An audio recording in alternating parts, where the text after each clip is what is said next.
Hi, I'm Andy Valadez. It's a great day in America. So you're not going to believe who we have here today, but it's Mr. Matthew Modine, Joker from Full Metal Jacket. How you doing today? I'm doing very well, thank you. It's a pleasure to be here and have this opportunity to speak with you. Awesome. So he's got some photography that he was able to take on the set of Full Metal Jacket, but he's done a lot since then, and was taking a quick look at your IMDb. What have you been up to? Let the people know.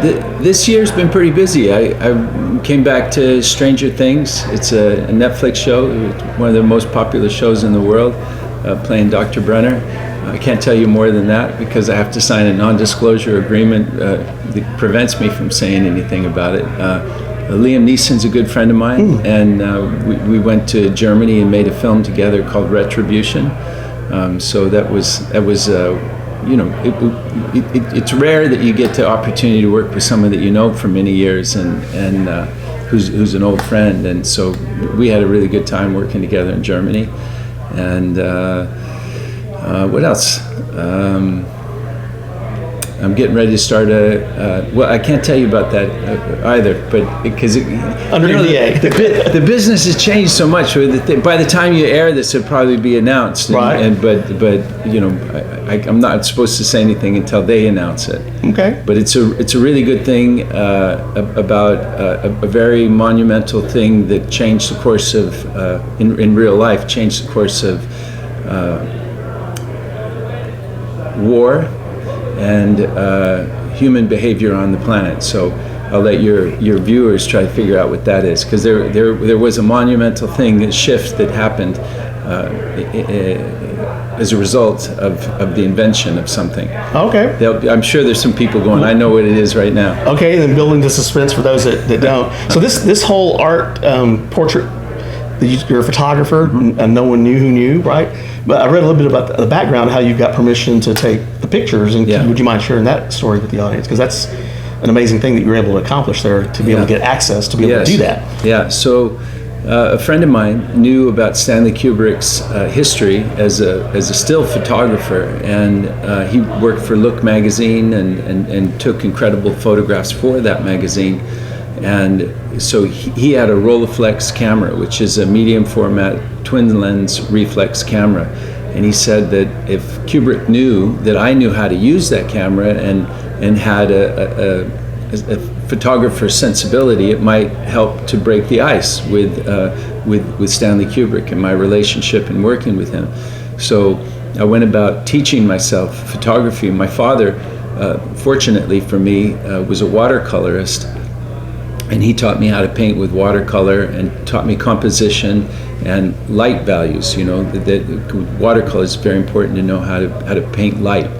And so I had that background, and I love this camera. I'm dyslexic, and the thing about a Rolleiflex camera is you look down into it, and everything's kind of upside down and backward. So having a learning difference, that this was a camera that sort of made the world make sense to me.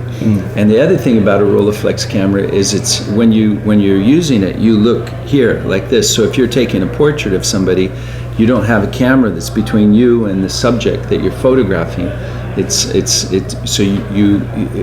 So people behave differently in front of a Rolleiflex camera than they do in front of a phone when you're taking a picture of somebody, or taking a picture with a 35 millimeter camera.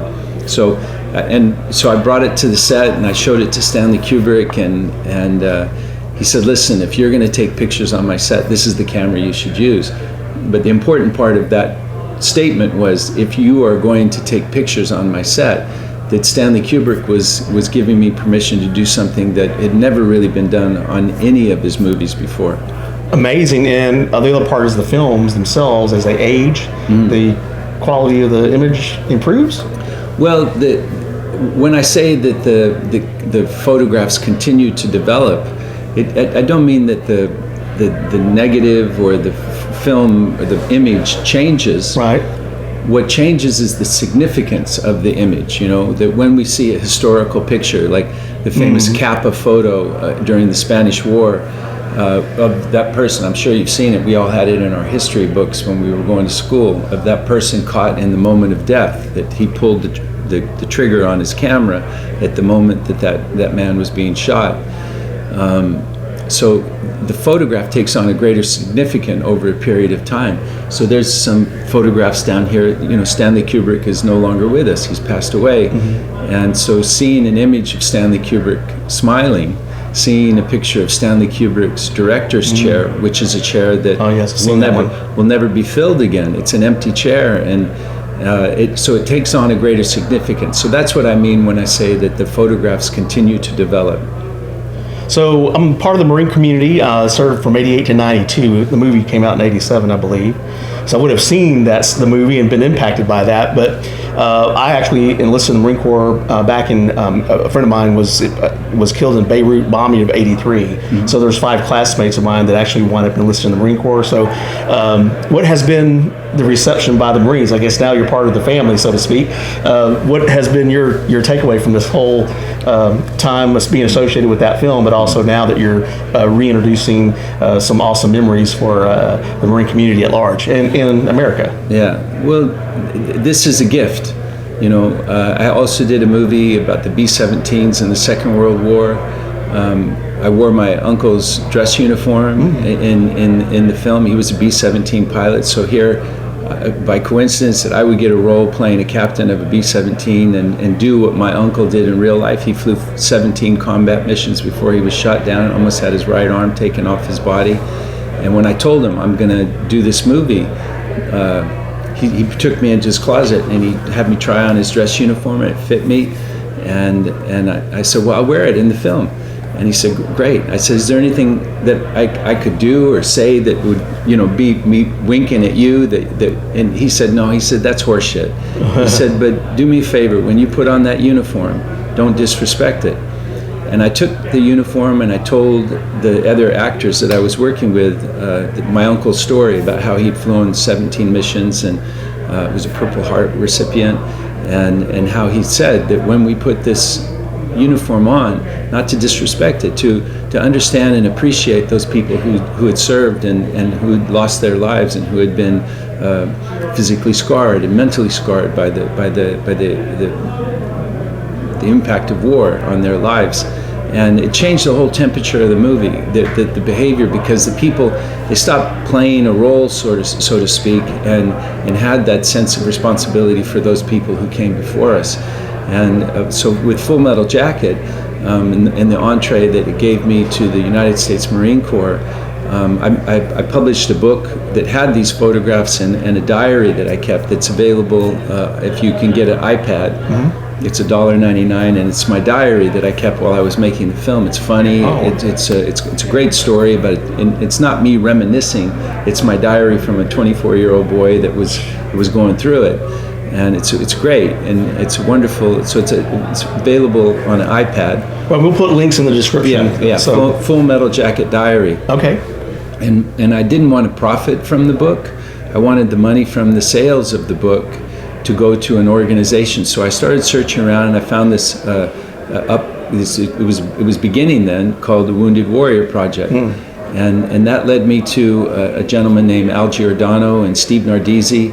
I did a bicycle ride from 29 Palms Marine Corps Base in Death Valley out to Oceanside with amputees, and these are life-changing, life-altering experiences that the film provided me to meet me, to give me the opportunity to meet brothers and sisters that whose lives were altered because of their participation in defending our country.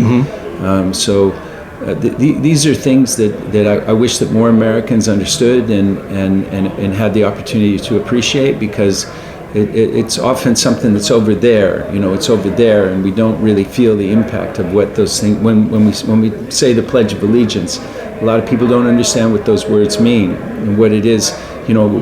How important it is for our country to work together to solve our problems. That we, the people. We know that when those words were written, that they may have not included brown people or women, that we the people, but we haven't stopped evolving as a nation. We continue to evolve, and those words are sacred, and they're important, that we the people, and that we work together to make those words have value and meaning. that we are a people, and we may have disagreements. You and I might have disagreements, but we have to work together to be able to solve them. Right. You know, and hopefully in peaceful ways, that we don't have to result to fisticuffs or shooting one another to agree on a peaceful solution to a problem. And so these are the things that I've learned from veterans, and I've never met a veteran that's anxious to get into a battle. Right. That they always want to find a peaceful solution to a problem rather than having to result to pulling the trigger and harming another human being. Mm-hmm. I have not met one. Right. There's a lot of camaraderie. So you're about to be received by the Houston veteran community. We've got, VFW members, American Legion, Marine Corps League, and other nonprofits here, other photography enthusiasts are here, and we're just glad that y'all decided to stop here in Houston and come visit with us. So how long are you going to be in Texas? I leave tomorrow. I have to go out to work in Los Angeles. I live in New York City, okay. but I just had my COVID test and I'm clean, and so I get on the plane tomorrow and do some work in Los Angeles. Yeah, so the Marine Buddies, guys told me, hey, guess who's coming to town, and we got an invitation to this, so we're going to wrap this interview, and thank you so much for watching, Mr. Matthew Modine. Thank you very much. Joker from Full Metal Jacket. All right. And God bless. Peace. I, Matthew Modine, pledge allegiance to the United States. The United States of America, and to the republic for which it stands, one nation under God, indivisible, with liberty and justice for all. Hurrah!